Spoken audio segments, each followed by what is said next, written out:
बिस्मिल्लाहिर्रहमानिर्रहीम। आज हम पढ़ेंगे डाउन सिंड्रोम और ट्राइसोमी 21। इससे पहले कि हम डाउन सिंड्रोम पढ़े, हमें चाहिए कि हमको इतना इल्म हो कि हमें पता हो कि सिंड्रोम क्या होती है या what does syndrome mean. Syndrome mean a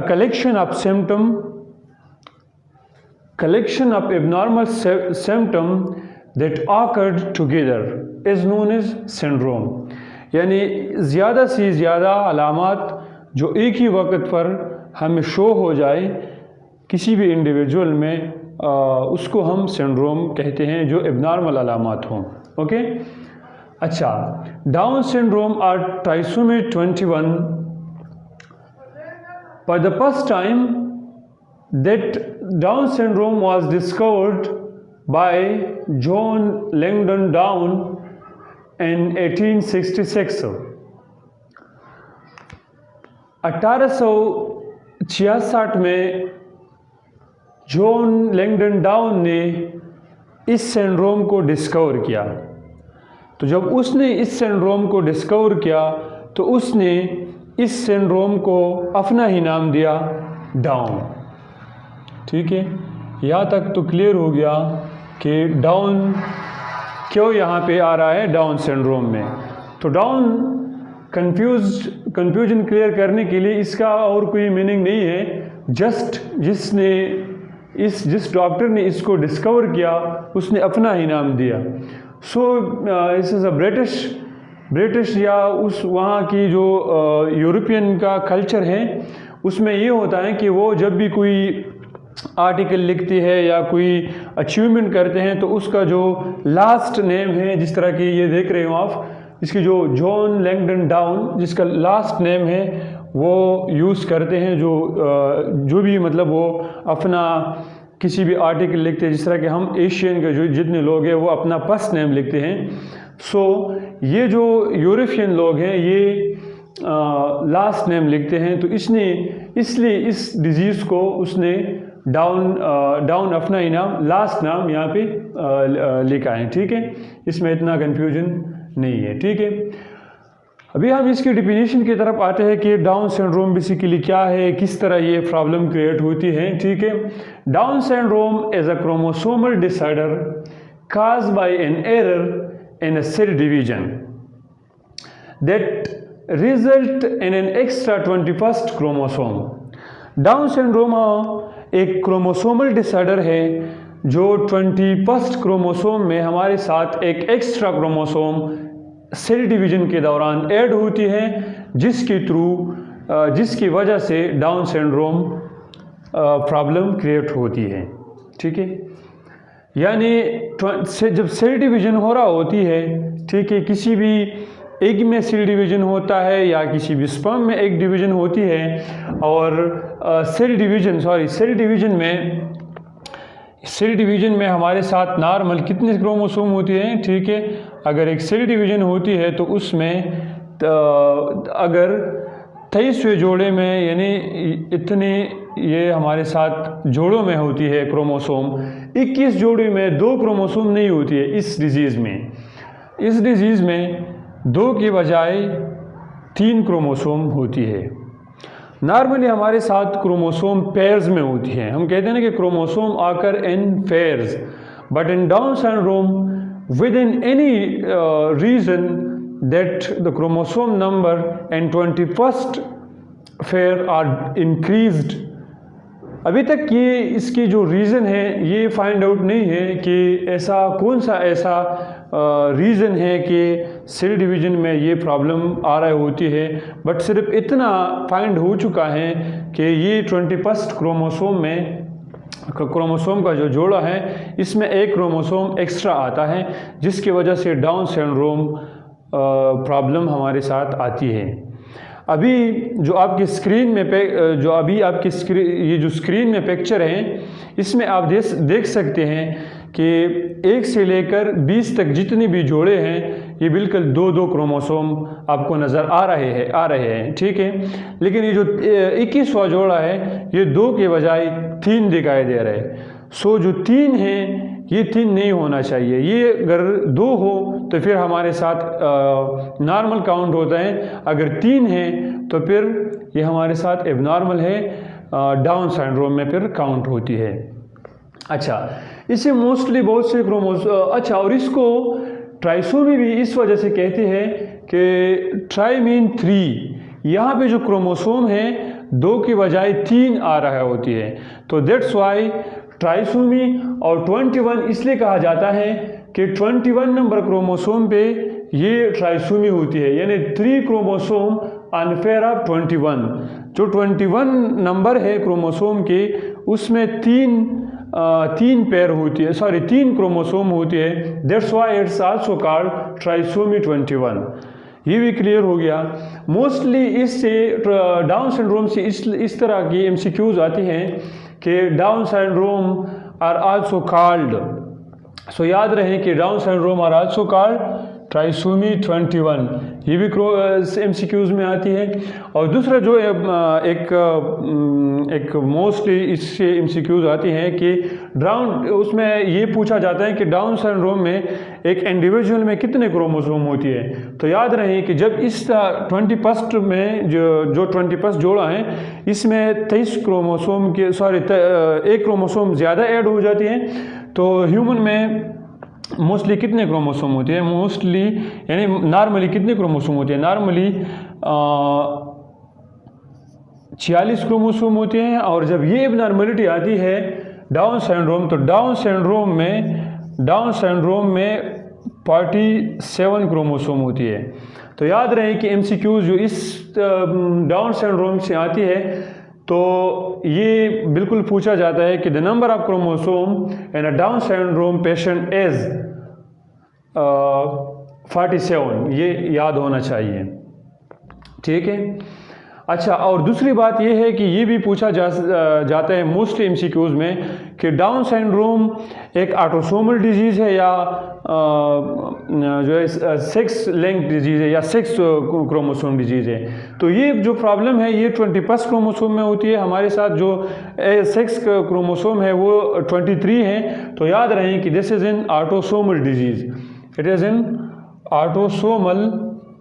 autosomal disease, ठीक है, ऑटोसोमल क्रोमोसोम डिजीज़।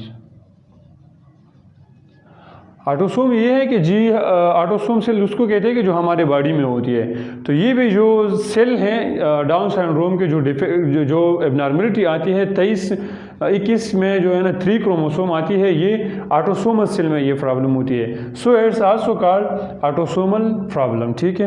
एमसीक्यू में मोस्टली पूछा जाता है कि ये सेक्स लिंक है या इस तरह का कुछ भी एमसीक्यूज में डालते हैं, तो याद रहे कि ये ऑटोसोमल प्रॉब्लम है, ठीक है। इसका जो है ना रेशो कितना है, ये वक्त के साथ साथ कितना इसकी चांसेस होती है कि जो बच्चे पैदा होती हैं, उसकी हम थोड़ा यहाँ पे बात करेंगे कि कितना हमारे साथ ये आकड़ होती है और क्या क्या ये प्रॉब्लम करती है।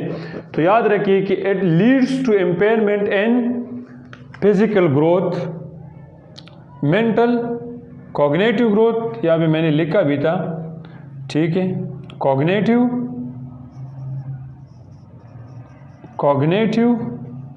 मीन कि जो हम सोचते हैं या इस तरह के हमारे मेंटल जो एक्टिविटी है, ये इसको भी जो है ना इम्पेयर करती है। कॉग्निटिव एंड फिजिकल ग्रोथ, जो भी इस बीमारी की वजह से हमारे साथ जो मेंटल थिंकिंग कैपेसिटीज़ है या हमारे साथ सोच समझने की जो सलाहियत है, इस बीमारी की वजह से वो भी ख़राब हो जाती है। और साथ साथ हमारा जो फिज़िकल ग्रोथ है, फिज़िकल मीन दैट कि आप जितना फिज़िकली आप जो है ना इसमें इम्पेयर होती है, फिज़िकली भी आप इस बीमारी की वजह से इफ़ेक्ट होती है बच्चे अक्सर। अच्छा, इसके रेशो कितने हैं, कितने इसके चांसेस है कि अगर कोई बच्चा पैदा होती है तो उसमें कितने चांसेस है कि ये डाउन सिंड्रोम हो जाए। तो याद रहे कि it occur in 1 out of 1000 live birth. इसका मतलब ये है कि जितनी भी नॉर्मली 1000 बच्चों की पैदाइश होती है, 1000 बच्चों में चांसेस ये है कि एक बच्चे को डाउन सिंड्रोम के ये बीमारी हो। ये वर्ल्ड वाइड रेशो है जो पूरी दुनिया में लाइव बर्थ होती है। 1000 में से चांसेस ये है कि एक बच्चे को डाउन सिंड्रोम की बीमारी हो। ये वक्त के साथ साथ जो है ना इसकी जो चांसेस है ये ज़्यादा होती हैं। बेसिकली जो फीमेल की एज है, एज के साथ इसको थोड़ा रिलेट है, लेकिन ये अभी तक पता नहीं है कि एज के साथ, फीमेल की एज के साथ ये बीमारी क्यों जो है ना बच्चों में ज़्यादा पैदा होने के चांसेस है। लेट सपोज अगर किसी भी औरत की, किसी भी फीमेल की एज 30 है, ठीक है, the incident increase in a mother age as the mother age increase at the age of 30 is 1 out of 1500 birth, यानी 30 उम्र की जितनी भी फीमेल्स हैं, 30 उम्र की जितनी भी फीमेल्स के बच्चे हो रहे होती है उसमें एक बच्चे की चांसेस है कि 1500 बच्चे अगर पैदा हो जाती है 30 उम्र की जो मदर हैं उसकी। अगर पूरी वर्ल्ड वाइड में जितनी भी रेशो लिया गया है इसमें अगर 30 किसी भी फीमेल की अगर 30 एज है और उसकी बच्ची होती है तो एक बच्चे का चांस है कि 1500 लाइव बर्थ में एक बच्चा डाउन सिंड्रोम का पैदा हो जाए। इस तरह अगर जब एज बढ़ जाती है तो इसकी चांसेस भी ज़्यादा हो जाती है। यहाँ पे आप देख सकते हैं कि एट द एज ऑफ 40 यानी 40 साल की उम्र में जितनी भी 40 साल की उम्र में जो फीमेल है उसकी अगर बच्चे होती हैं तो उसमें चांसेस कितने हैं? 1 out of 100। ये रेशो इतना ज़्यादा होती है जब औरत की एज बढ़ जाती है और उसके जो बच्चे होती है इसमें ये रेशो ज़्यादा होती है कि ये जो बीमारी है अगर किसी औरत की एज 40 ईयर है, 40 ईयर है और इस इतनी ये एज में उसके बच्चे होती है तो चांसेस ये है कि 100 बच्चों में एक बच्चा जो है एक बच्चे का चांसेस ये है कि वो डाउन सिंड्रोम का शिकार हो। ठीक है, इसका मतलब ये है कि एट द एज ऑफ 40 यानी 40 साल की एज में जो फीमेल्स हैं उसमें चांसेस उसके बच्चों में चांसेस कितने हैं? 100 में से एक बच्चे का चांसेस है कि उसको डाउन सिंड्रोम हो। यानी एज के साथ इसका जो है ना चांसेस ज़्यादा होती हैं। बट स्टिल साइंस इतना डेवलप नहीं हुआ कि ये रीज़न फाइंड करे कि ऐसा कौन सा रीज़न है जो एज के साथ इफेक्ट करते हैं और ये प्रॉब्लम क्रिएट करती हैं। ठीक है, most of the time down syndrome is not inherited. याद रहे कि डाउन सिंड्रोम जो पेरेंट्स हैं उससे अपने बच्चों को मुंतकिल नहीं होती है। डाउन सिंड्रोम की फिर 2 किस्में हैं। ठीक है, एक है डाउन सिंड्रोम की 2 किस्में हैं। एक है मोज़िक डाउन सिंड्रोम और दूसरा है translocation down syndrome. Translocation down syndrome, ये जो मोज़िक डाउन सिंड्रोम है इसमें ये होती है कि एक बाज़ी सेल, मोज़िक मीन मिक्सचर, यानी बॉडी में मिक्सचर ऑफ सेल होती है, mixture of normal and abnormal cell, that is known as mosaic Down syndrome. Somatic cell, जो बॉडी के सोमेटिक सेल हैं, इसमें सोमेटिक सेल में ऐसे सेल भी होते हैं कि जो नॉर्मल है बिल्कुल, इसमें ये जो 21वां क्रोमोसोम का जोड़ा है वो बिल्कुल 21वां सा होती है, बिल्कुल नॉर्मल होती है। और बाज़ी सेल ऐसी होती है कि वो एबनॉर्मल होती है मोज़िक डाउन सिंड्रोम में, तो इसलिए इसको मोज़िक डाउन सिंड्रोम कहते हैं। और दूसरा होती है हमारे साथ translocation down syndrome. Translocation down syndrome में ये होती है कि जो क्रोमोसोम है वो तो बिल्कुल 2 होते हैं, यानी 21वां क्रोमोसोम है बिल्कुल 2 होते हैं, 3 नहीं होते, लेकिन ट्रांसलोकेट होती है। जो 22वां क्रोमोसोम है उसमें जो है ना बिल्कुल इंटरलिंक होती है, उसका जो कुछ मटेरियल है इसमें आ रहा होती है, तो उस वजह से इसको ट्रांसलोकेशन डाउन सिंड्रोम कहती हैं। तो इसमें जो क्रोमोसोम है 21st क्रोमोसोम है ये थोड़ा ट्रांसलोकेट हो रहा होती है, तो दिस वाई इट्स का ट्रांसलोकेशन डाउन सिंड्रोम। और ट्रांसलोकेशन डाउन सिंड्रोम के चांसेस बहुत कम है कि वो इनहेरिटेड में आ रहा होती है, लेकिन वो इतना काउंट नहीं होती है और ये इतना ज़्यादा जो है ना इनहेरिटेड भी नहीं होती है।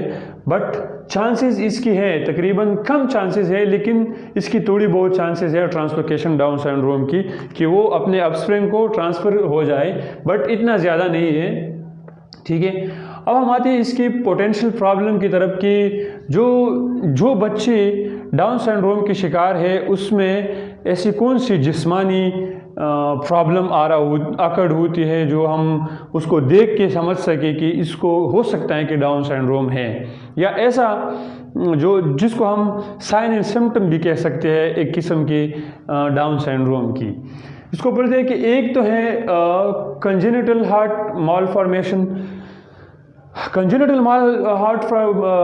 हार्ट मालफॉर्मेशन का मतलब ये है कि पैदाइशी तौर पर उसकी हार्ट यानी दिल में इस तरह का कुछ प्रॉब्लम होती है, अच्छी बिल्कुल मालफॉर्मेशन मीन कि सही से नहीं बना होती है, उसमें डिफेक्ट होती है। इसके जो हार्ट के 4 चैम्बर हैं, आर्ट्रियम एंड वेंट्रिकल, ठीक है, 2 आर्ट्रियम 2 वेंट्रिकल, उसमें अच्छी जो नॉर्मल वो एबनॉर्मल फॉर्म होती है। ठीक है, दूसरा है कंजेनिटल जीआई मालफॉर्मेशन, जो गैस्ट्रोइंटेस्टाइन है, जो ट्रैक है, ये एबनॉर्मल होती है इसमें, जिसकी वजह से उसके प्रॉब्लम होती है। हाइपोथायराइडिज्म होती है, जो थायराइड ग्लैंड है वो हाइपर सिक्रीशन करते हैं, उसकी सिक्रीशन T3 T4 जो थायराइड जो अपना हार्मोन सिक्रीट करती है, जिसकी वजह से हाइपोथायराइडिज्म होती है। हाइपोथायराइडिज्म की वजह से मेंटल रिटार्डेशन भी होती है और साथ साथ जो कॉग्निटिव उसकी एक्टिविटीज़ है वो भी कम होती है हाइपोथायराइडिज्म की वजह से। तो ये जो बच्चे हैं इसमें हाइपोथायराइडिज्म का भी होती है। विजुअल एंड हेयर डिफेक्ट होती है, इसको सही तरीके से वो देख भी नहीं सकते हैं। जो बच्चों में ये बीमारी होती है डाउन सिंड्रोम, वो सही तरीके से देख भी नहीं सकते हैं और सही तरीके से ये बच्चे सुन भी नहीं सकते हैं। ठीक है, और दूसरे हमारे साथ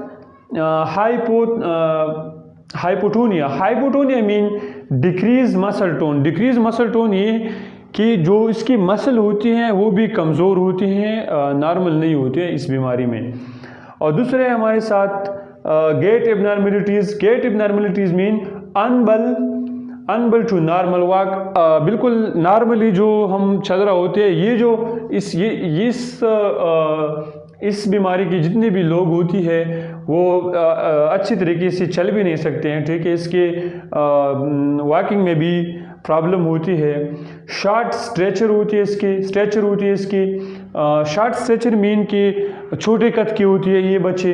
और दूसरी मेंटल रिटार्डेशन, जहनी तौर पर इसकी तवाज़ुन भी अच्छी नहीं होती है। और सीजर होती है, इसको सीजर मीन कि इसको झटके हो रहा होती है और इस तरह के प्रॉब्लम होती है। एलोपेशिया होती है, हेयर लॉस होती है, इसके जो हेयर है वो भी लॉस होती है। और ल्यूकीमिया भी होती है इस बच्चों को, जो ब्लड प्रॉब्लम है ये भी इसको हो रहा होती है इस बच्चों को। अभी इस बच्चों को किस तरह मैनेज किया जाए? ठीक है, इसकी मैनेजमेंट तो इसमें अभी तक इस तरह का कुछ है नहीं कि हम जो है ना इसकी मैनेजमेंट, अभी तक इस तरह का कुछ दवाई नहीं है कि ये जो क्रोमोसोम है, ये जो अभी आपकी स्क्रीन में भी शो हो रहा है, ये क्रोमोसोम जो 21वें जोड़े में एक ज़्यादा आया है, जो 23 जो 3 पेयर बनाते हैं, जो 3 क्रोमोसोम करते हैं, इस क्रोमोसोम को निकालने के लिए अभी तक ऐसे दवाई नहीं है, ऐसी कोई इंजेक्शन नहीं है। बट हम सिर्फ इसके मैनेजमेंट में ये कर सकते हैं कि ये जो प्रॉब्लम है उसको एक प्रॉपर तरीके से मॉनिटर करते हैं, देखते हैं कि उसकी कोशिश करते हैं कि हार्ट में जो प्रॉब्लम है सर्जरी करते हैं या इस तरह का और भी प्रोसेस अपनाकर उसकी प्रॉब्लम को ठीक करने की कोशिश करते हैं। साथ साथ ये जो पोटेंशियल प्रॉब्लम है हम उसको ठीक करने की कोशिश करते हैं। बट जेनेटिकली जो इसकी जो सोमेटिक सेल का बेसिक जो मेन प्रॉब्लम है, जो क्रोमोसोम का, जो नॉर्मली 2 क्रोमोसोम होती है वो जो पैर में, और वो एबनॉर्मल इस डिजीज़ की वजह से 3 क्रोमोसोम बन चुके हैं। इस तरह अभी तक कोई प्रोसेस नहीं है कि इस क्रोमोसोम को निकाल कर ये जो पूरा सिस्टम है इसको ठीक किया जाए। बट स्टिल इस पे वर्किंग स्टार्ट है कि इस तरह का कोई इसका सलूशन निकाल दिया जाए कि इसको बिल्कुल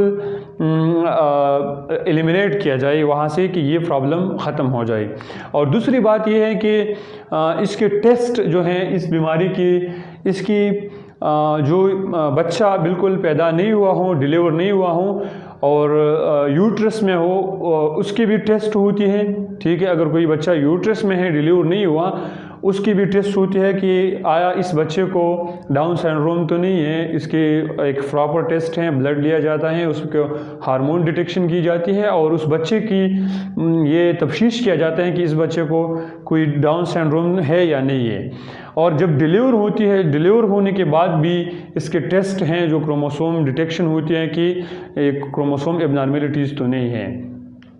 So it was a short video, a short lecture on Down syndrome. Hope you will learn about that. Thank you so much. Allah Hafiz.